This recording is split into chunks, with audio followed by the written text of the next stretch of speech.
You ready? Yeah, are you ready? Let's do it.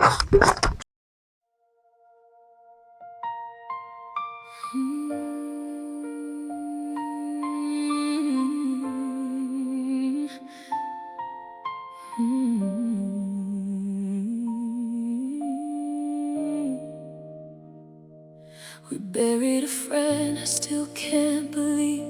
Standing there shaking, couldn't breathe. Tears fell quiet, nobody spoke. All of that pain we tried to hold. You smiled through things we didn't see. Fighting the war so silently. If I had known, I would've stayed. Told you you didn't have to be okay. If you're hurting, if you're breaking, if your heart feels like it's fading, you don't have to carry that alone. Let's talk about it. You don't have to hide it. Every tear, every scar, every piece of your heart. Let's talk about it. You are not alone. We'll sit with your pain till the silence is gone. Let's talk about how hard it was to say goodbye to someone you love.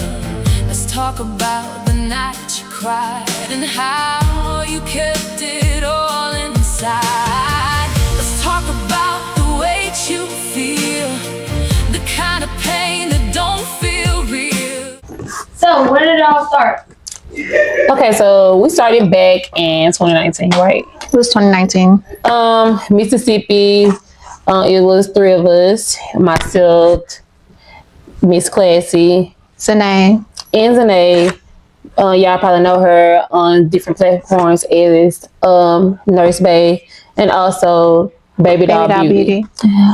So honestly, this just started as us just having fun and wanting to be in the front of the camera, and we had a lot of different things that we had going on, and our manager was giving us some suggestions on some things we can do to help further our careers in the life of modeling and different things that we were doing for film.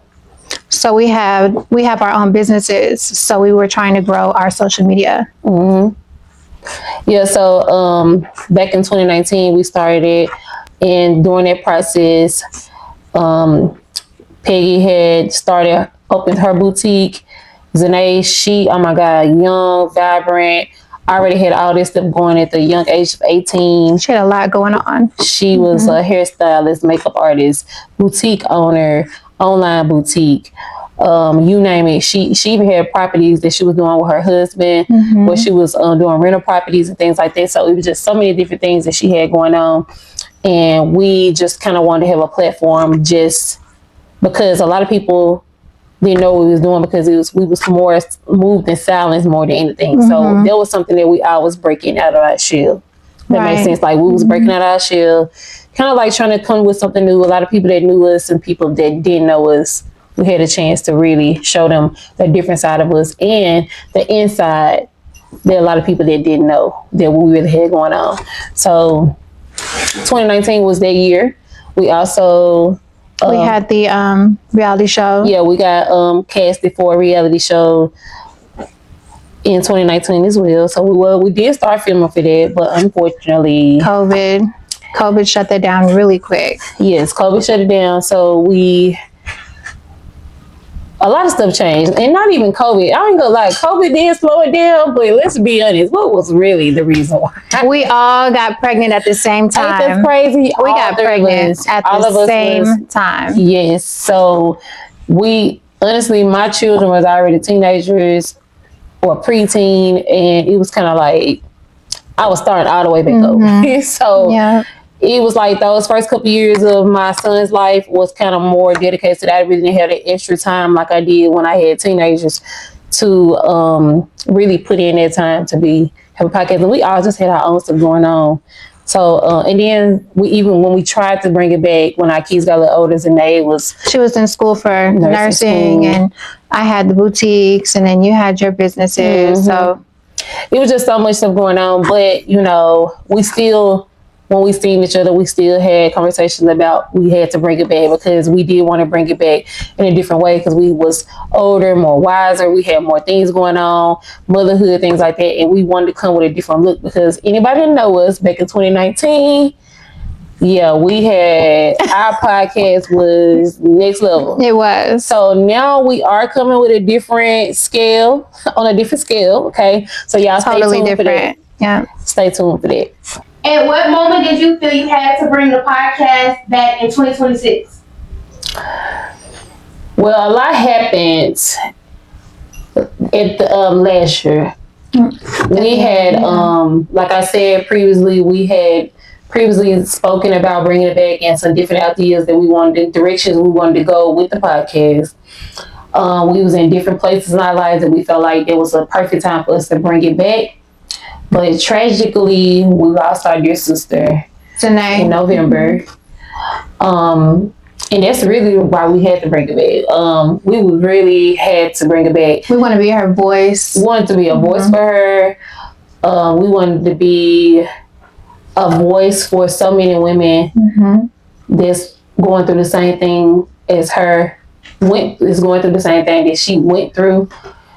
Also, similar things, anything that you're battling that sometimes you just don't have that, circle, you don't have that village to have those conversations with. We wanted to be that platform to uplift women, to uplift anyone that's experiencing things that is hard and they feel like they're alone. Yeah, we don't want you to feel alone. We don't want you to feel alone. So one of the biggest reasons why it was so important to bring it back in 2026 is because we had to do it for our girl. This was our sign to bring it back. It really was. Why did it take so long to bring it back? You announced it in January 2026 and it's now May. The thought of starting the podcast again without Zhane is really hard. It's very hard. I think we both was feeling it without really discussing each other. We'll talk about, the plans, and we came up with all our different ideas, and we was doing stuff behind the scenes as far as like getting the stage built, all that great stuff. But when it was actually time to execute, when it was really time to put in that time, it was hard because, like, for me, it was like, she not finna be sitting on my right, she not finna be sitting on my left. Like, it's a lot, and I never thought they would been so hard to be able to do this without her. Like, for real. Same with me, because I've noticed that I just keep myself so busy to where I don't have time to think. And so now that we are actually filming the episode, it's like all of my feelings are coming back and all of our memories, of us are coming back, and it's really hard. It's really hard to film this first episode without her.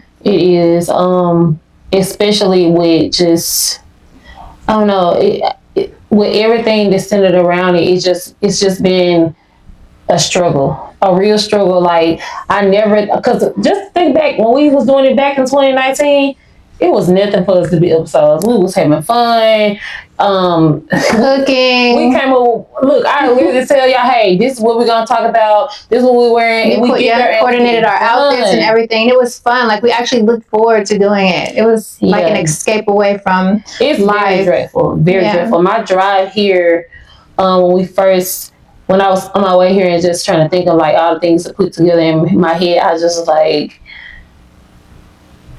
the reality of it hit me, but it didn't really hit me until we sat here and really just had to push ourselves to be like, we really doing this without our sister. Like, we doing this without our little sister, our girl. Like, but we doing it for a reason. We had to. I feel like I spent so much time trying to make it perfect. Yeah. And it's like, no matter what we do, like, she's gone, there's nothing that we can do to make it perfect because it will never be like it was before. Right. It was hard. So, and I will say that we did have a conversation about we kept saying when we was gonna do it for her birthday in March. We were saying that we was gonna drop it for her birthday. It never happened, and it wasn't that we just said we was gonna come, and then it just kind of like we just got busy. Life happens. And I think we we just kids. buried ourselves into things, so we didn't have to really face the reality of saying we're finna do this without her. And now that we've done it, we talked about it. It was like, look, it's mental health awareness month. We gotta do it this month. We gotta push ourselves. We have to make it our goal to get this done for her. Like, we're doing this for her. Like, for real. We want to be a voice for anyone who's struggling out here that needs someone to just listen or need a platform to help them keep going. So yeah, it's been a struggle. And please don't ever feel like you're alone. You're not ever alone. There's always someone that you can reach out to and talk to, and we're here. We created this platform for women, so we're here. Tell us about the moment you got that call.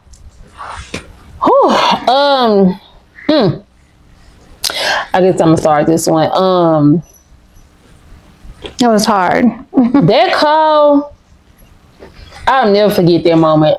I remember where I was. I remember what I was doing.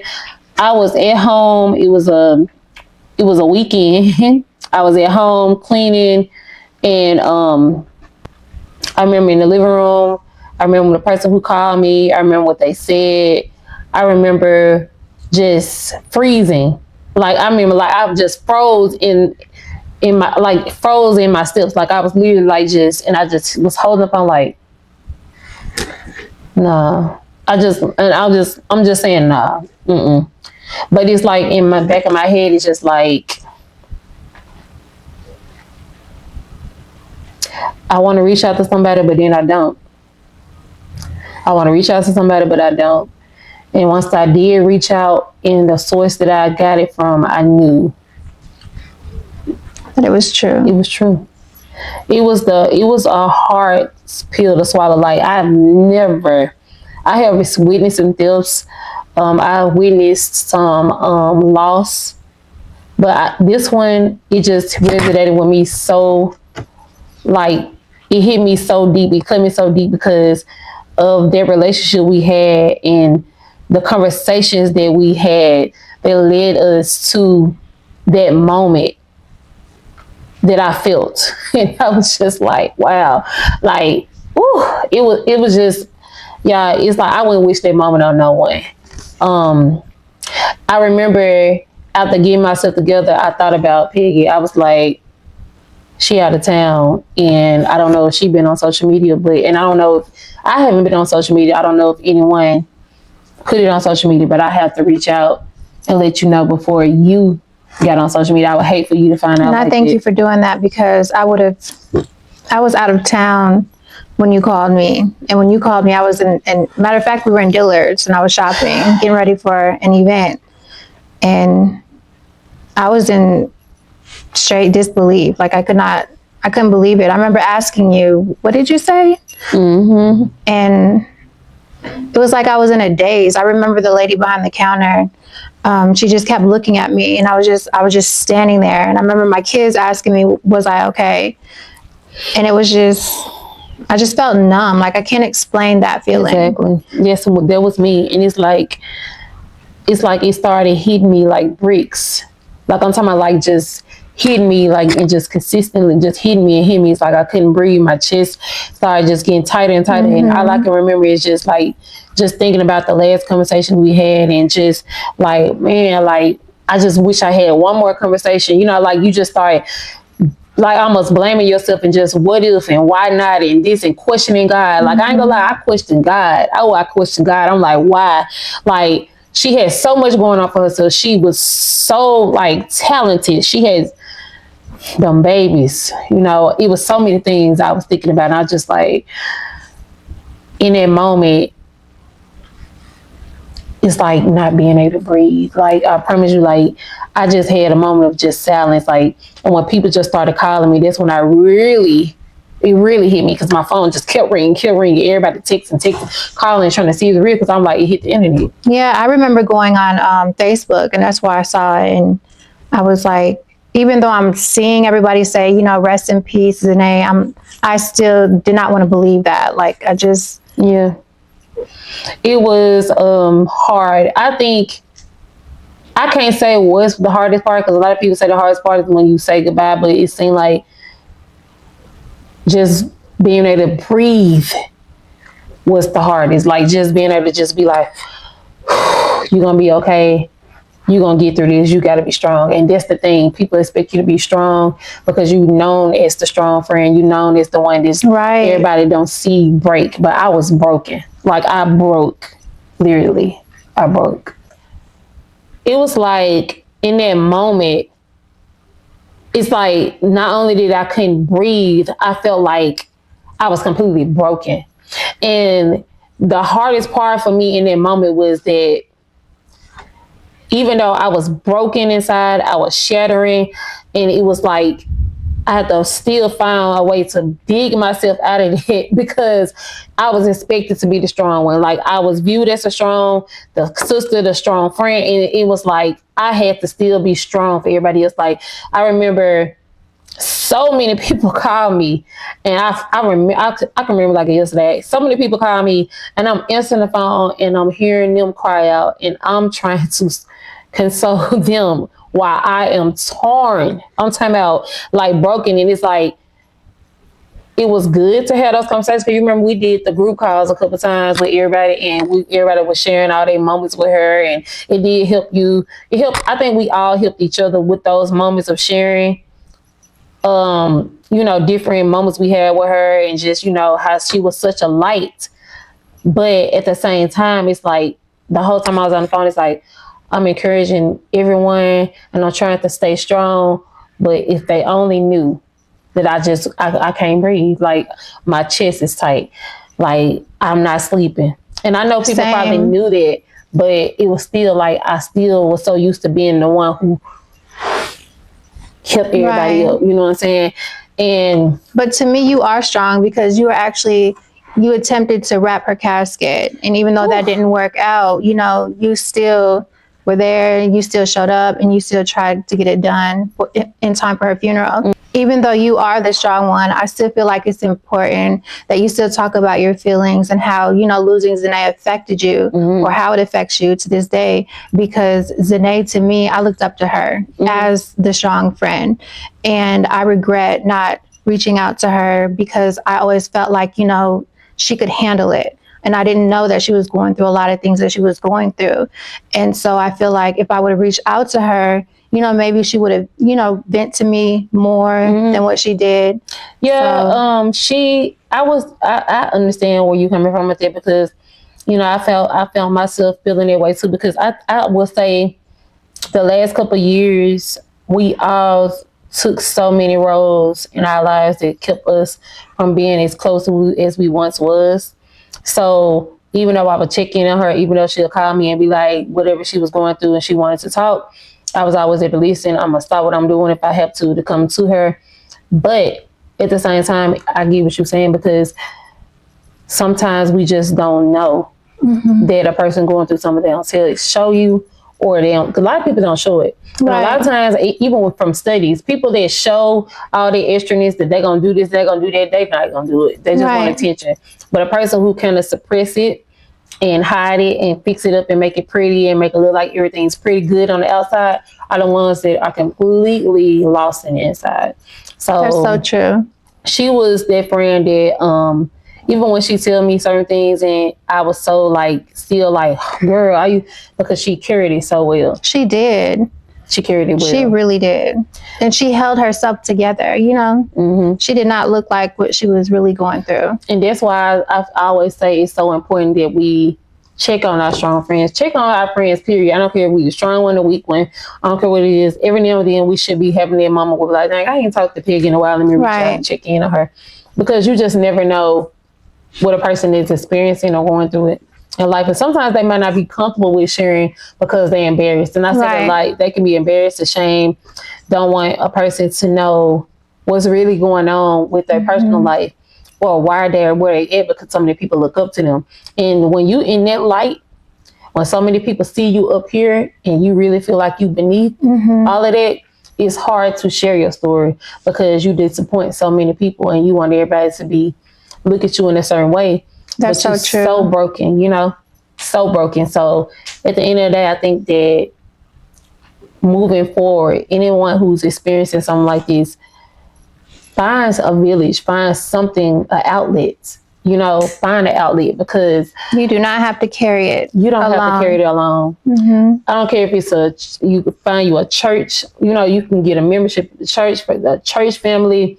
It's different communities out here. After all this stuff happened with her, I looked up so many things. It's so many programs and stuff designed for so people. many hotlines they can call. Yes, that supports this type of stuff.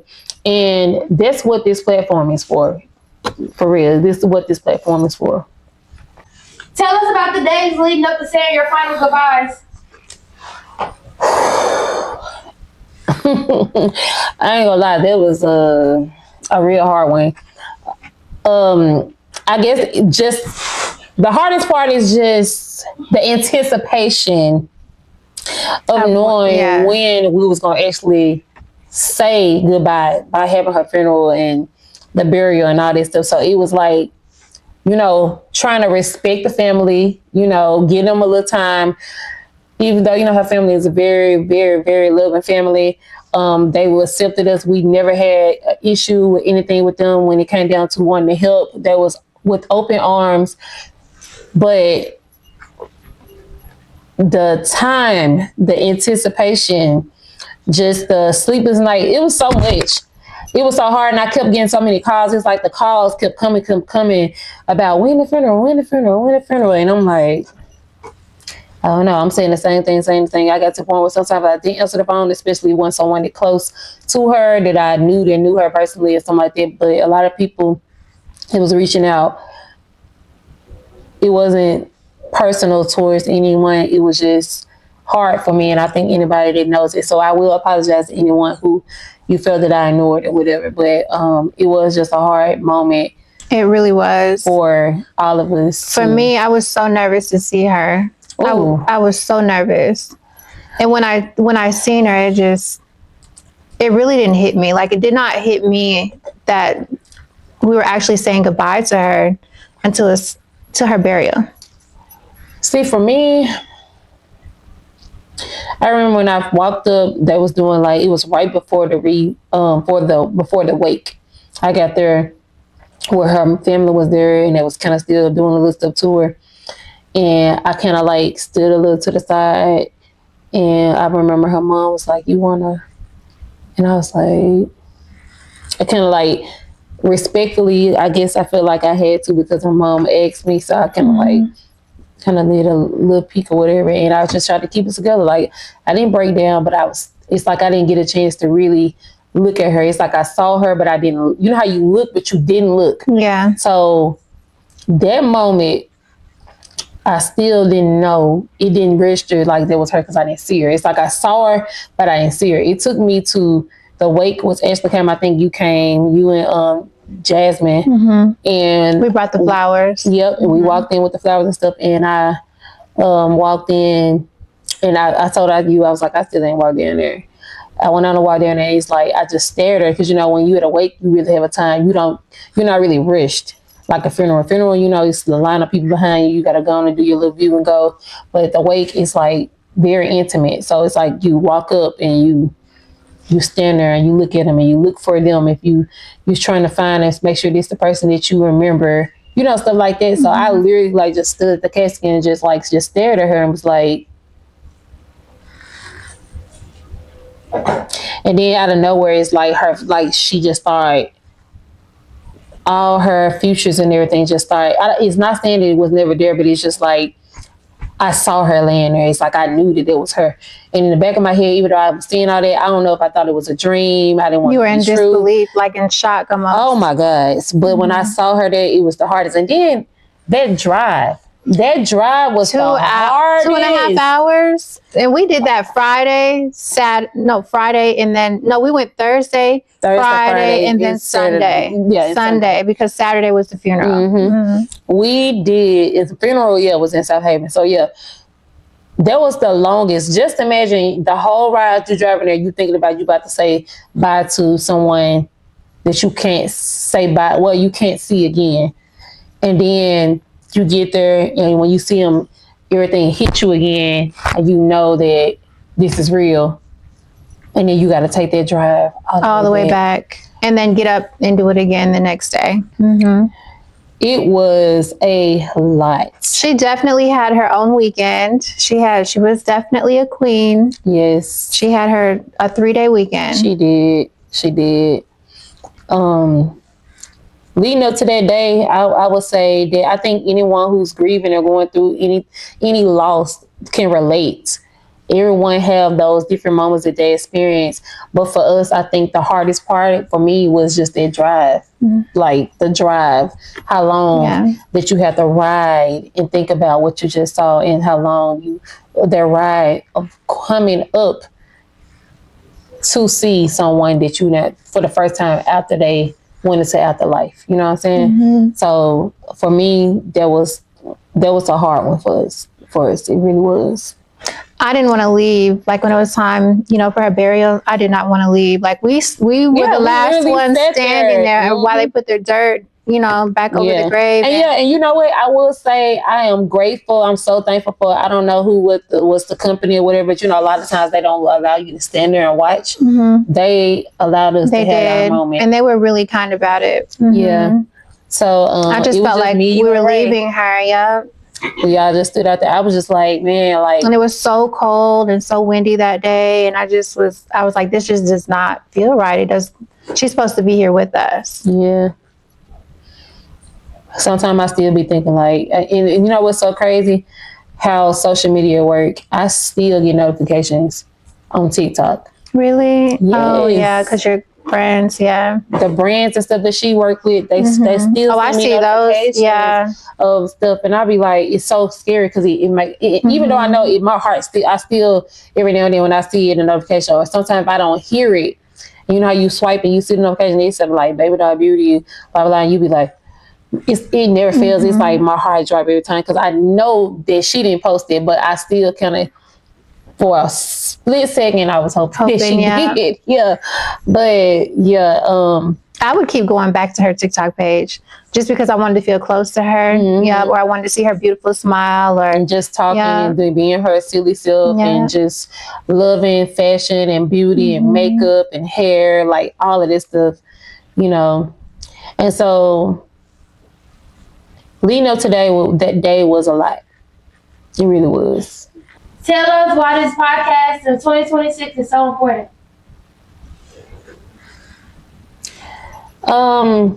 One of the main reasons why we brought this podcast back was because we wanted to keep Zhane's name alive. We wanted her story to live on. We wanted women, anyone that feel alone, that's going through something, that don't have an outlet. We wanted to be we wanted to be that platform. One of the main reasons why it was so important because we talked about bringing it back. So we felt like there was like we had to. Now we did change what we had originally planned with Zhane because life took a turn for us, and we felt like this was God's way of telling us that we had to help others by being a voice. So this platform is so important to us because we know so many people experience grief. We know so many people are going through mental health issues. Mental health illnesses are real. It's different levels of it. And a lot of people just don't know how to cope. A lot of people don't have that support system. A lot of people don't understand how to be a support system. A lot of people. That's a big one right there. A lot of people. Or they don't know how to recognize. Yeah, a lot of people don't even know that they are even suffering with a mental illness. So this platform was to educate, encourage, uplift anyone who is experiencing something that they just want to be heard. This is the platform to be heard. And it doesn't necessarily have to be about a mental illness. It can be about anything that you're struggling with or going through that you're having a hard time coping with, and you just need someone to vent to. That's what we're here for. Absolutely. I feel like when it comes down to people, I feel like mental illnesses start from somewhere. And a lot of times it starts from stress or things that you're going through, marriage, divorce, Trauma. any type of trauma, Yep. rape, I don't care what it is. People have don't understand how to cry for help because they so forced to feel like that people are not going to believe them, or like me or so many other people that feel like they have to remain strong because that's what everybody think they should be.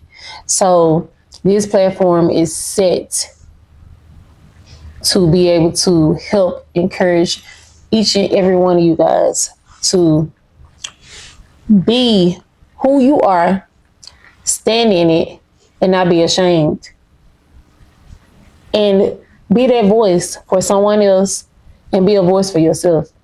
Most definitely. So, what do you think the hardest part about grieving is? I think every grief has a different level.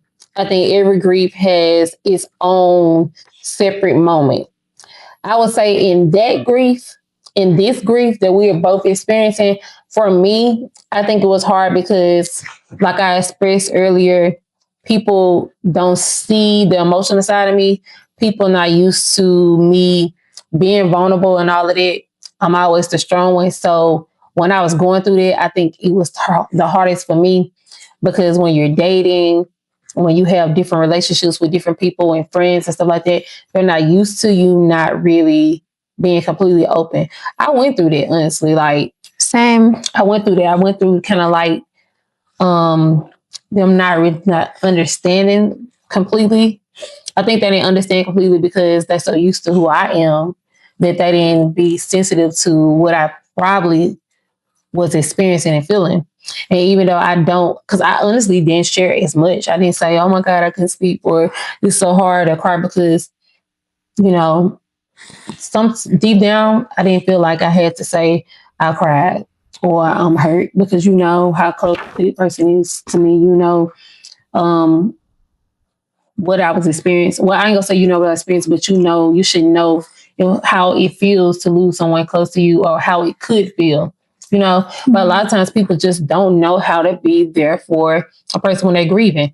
I think sometimes it scares people, grief when especially if they've never experienced it before. I think it scares them. So they try to avoid it by encouraging you to hurry up and get over it or feel better or move on from it. But they just don't understand. They definitely don't understand. I know a lot of people, I think for the most part in marriages, if you don't share the same loss experience, not saying like a losing of a child or okay, I ain't even gonna say a child.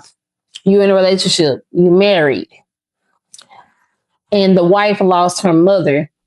The husband lost his mother-in-law. The husband loved the mother-in-law, but the love that he has for the mother-in-law is not the same that he has for his mother. So when the wife is grieving and in so much pain, they're in pain too, but they pain slowly fade. They still hurt, they still sad, they hate it happen.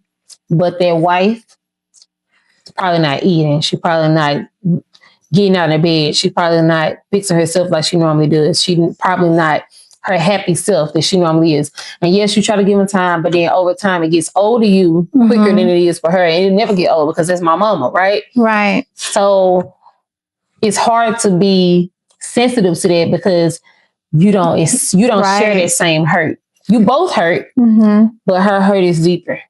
So a lot of marriages fail when it comes to grief, and depending on how one of them handle it versus the other one.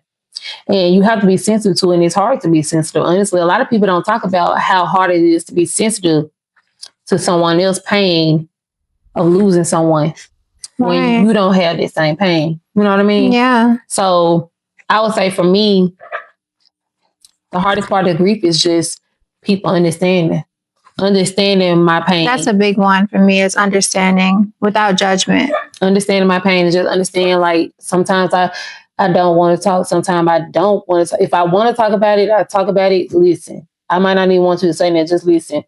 Hug me. Sometimes I was just about to say that if you know someone that's dealing with grief, I feel like the best thing that you could do is just to give them a hug. Yeah. A simple hug. When you don't know what to say, give them a hug. Sometimes that's all they need, just a hug so they can cry and get it out. Yeah. I would say even in those moments, the hardest, you'd be fun. It's crazy that you always think that the person you're dating or your relationship with, it will be the closest to you or the one who helped you get through it the most. But sometimes it don't, because I feel like the person that shared the most hurt with you are the ones that are going to help you get through it. I feel like my circle helped me get through it more than the person I was dating, because they don't understand their pain, because they didn't experience that loss that I experienced. So my circle, my girls, we all poured into each other and checked on each other and was there for each other. Stayed on the phone for hours after hours. And I talking about the same thing, but I never talked to them because I'm on the phone with my friends, like, because that was helping me, like, breathe. They was helping me exhale. They're waiting to exhale. Like, I felt that moment, like breathe. Just, if you don't do anything else, just breathe.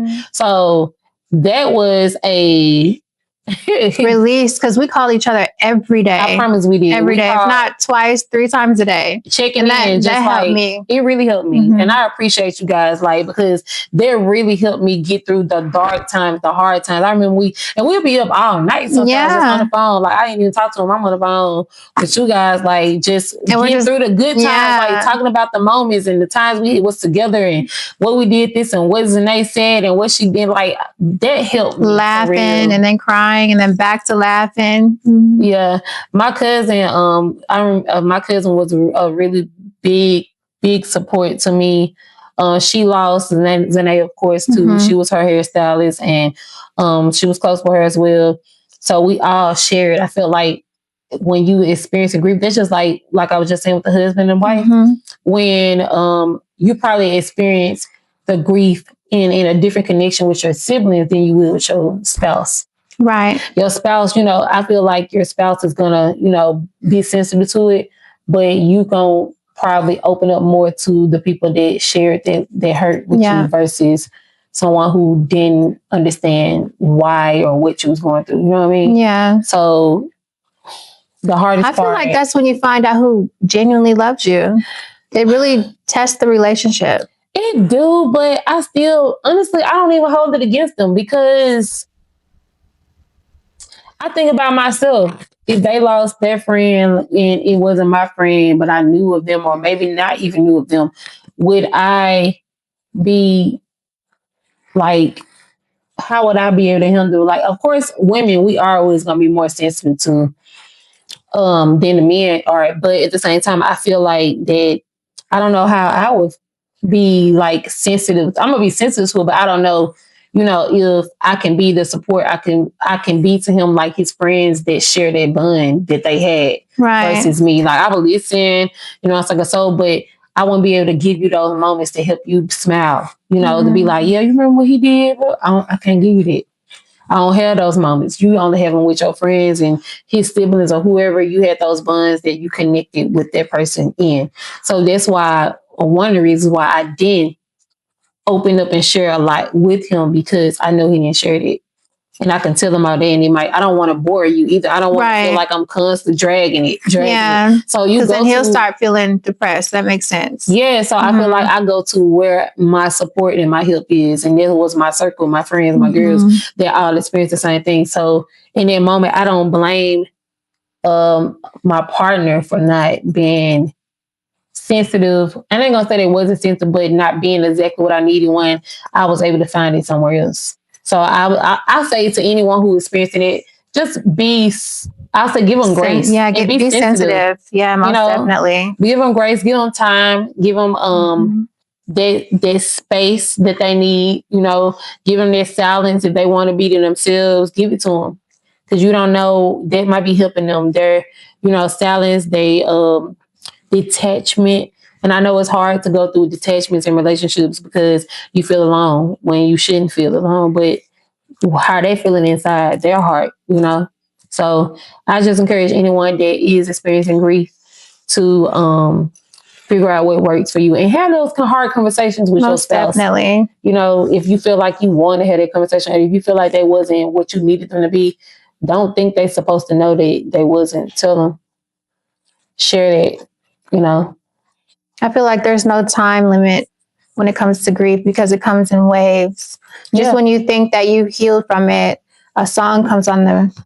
Oh yeah, I get so many reminders. Oh my God, I think iPhone is my worst enemy. The Google, Google photo memories. Oh my God, they just pop up. Like I get them all the time. Like I'm talking about anything. Me as an A, I can be strolling and it'd be an old anything that pop up that she didn't send me, photos, videos, stuff like that. It's just especially the social media memories. Yeah. But at the end of the day, all I can say is you can't put a timeline on grief, but just take it one day at a time and don't allow no one to tell you how you should feel. Most definitely. When you're going through something, like I always say, find your village, find your support system. But sometimes you may not be able to find your support system because sometimes you just don't have it. Sometimes you just don't trust. I always say trust in God. God, even when you by yourself, you don't want people to know what you're going through. If you just give it to Him, I'm a big person on praying. I'm gonna ask you, did you pray about it? You know what I'm saying? Here. I'm always gonna encourage you. I grew up in church. My parents are baby in their Bible, in church every Sunday, every week. My dad's a pastor, so when it come down to that, and I will say they was my church family. They announced, they knew what happened, what I lost. Some of my family met her. So that was a support as well to the loss and what I was going through. So I will say, get you a church family, or it's a lot of churches that just have hotlines and stuff that you can call and just pray, a prayer hotline and things like that. But my biggest thing is just go to God. If you don't trust the people to know what you're going through or what you're thinking, what your mind might be taking you, give it to God. God knew before you thought it. So, amen. Give it to God, God brought me out of a lot of dark places. That darkness can get lonely. It really can, especially if you don't have a close relationship with God, I know people who have experienced deaths that God is the only reason why they still above water. They still can get up every day and get out of bed and keep pushing. You're looking at one, right here. It's a lot. Grief can really. It will take you out of here if you're not strong enough. Absolutely, it really do. Tell us about the unspoken segment. So the unspoken segment is called the unspoken. It is designed for people to tell their story. You have the opportunity to email us.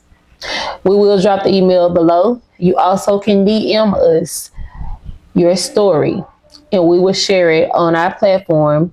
We'll read it. It will be anonymous and we'll also give you feedback.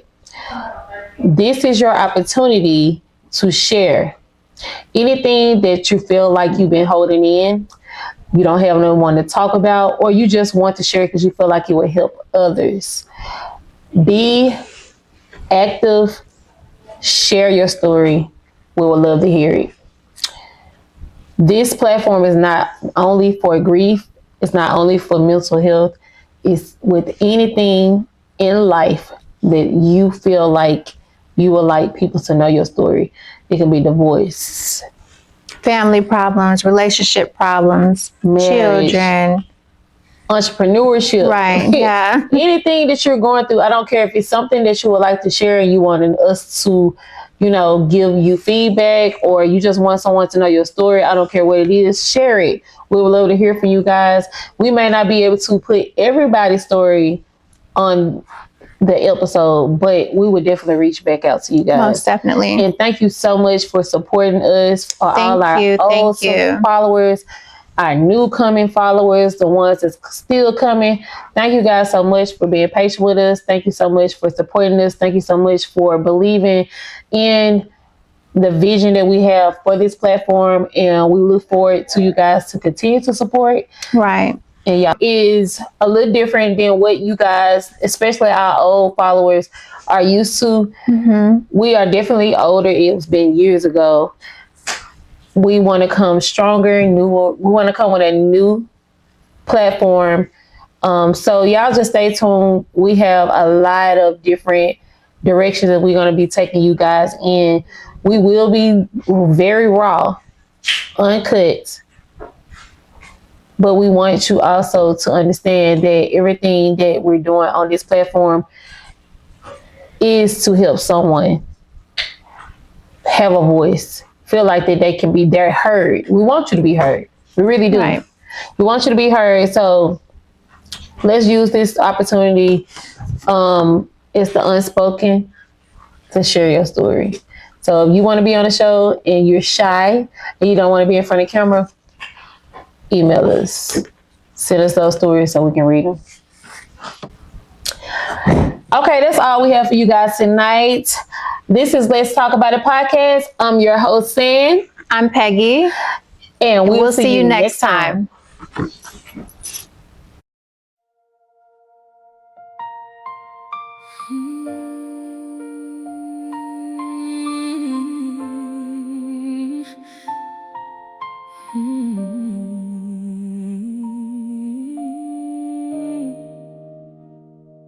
We buried a friend, I still can't believe. Standing there shaking, couldn't breathe. Nobody spoke. All of that pain we tried to hold. You smiled through things we didn't see. Fighting the war so silently. If I had known, I would've stayed. Told you you didn't have to be okay. If you're hurting, if you're breaking, if your heart feels like it's fading,